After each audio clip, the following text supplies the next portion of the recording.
पांडुरंगा कसं जगायचं रे आम्ही तुझ्या विना।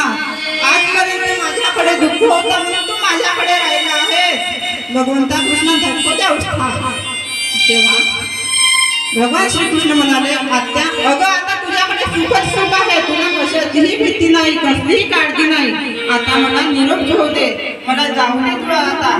तेव्हा कुंती माता म्हणते देवा मी तुझ्याकडे काही मागत तर मला देशील का? भगवान श्रीकृष्ण म्हणाले आता तू मागावं मी न द्यावं तर होईल का कधी?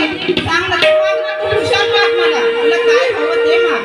तेव्हा कुंती माता म्हणते भगवंता मला वचन दे। कृष्ण म्हणाले आता तुला माझ्यावर भरोसा नाहीये का? तू माग मला, तुला काय पाहिजे ते माग। कुंती माता म्हणते भगवंता अरे हस्तिनापुराचे तू राज्य मिळवून दिले आहे, द्रौपदीची लाज राखली आणि आज उत्तरेचे बाळ वाचवलं। जर उत्तरेचे तू बाळ वाचवलं नसतंस आज आमच्या वंशाचा दिवा राहिला नसता। म्हणून कृष्णा एवढं सुख दिलंस तू मला आणि आता जातो म्हणत आहेस। थांब कृष्णा थांब, नको जाऊ तू आम्हाला सोडून।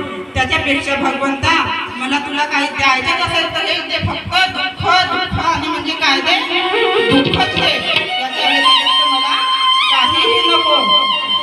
कारण माझ्याकडे दुःख होतं म्हणून तू माझ्याकडेच राहिला आहेस। भगवंत म्हणाले अगं हे काय मागतेस तू? अगं लहानपणापासून दुःख सहन करत आली आहेस आणि पुन्हा आता दुःख मागते आहेस। तेव्हा कुंती माता म्हणते देवा अरे लहानपणापासून तू माझ्याकडे राहिला आहेस कारण माझ्याकडे दुःख होतं। द्वारकेचा राणा माझ्याकडे दुःख होतं म्हणूनच तू थांबलायस भगवंता, म्हणून आता सुख आलं थोडं तर तू जायला निघाला आहेस, नको जाऊ कृष्ण थांब। त्याचप्रमाणे तुकाराम महाराज म्हणतात देवा मला द्यायचं असेल तर हेच दान दे। अभंगाच्या प्रथम चरणात देवाची हेची दान दे का? हेची दान दे देवा देवा हेची दान दे देवा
देवा मला द्यायचे असेल तर हेच दान दे की तुझा विसर मला कधीही पडू नये।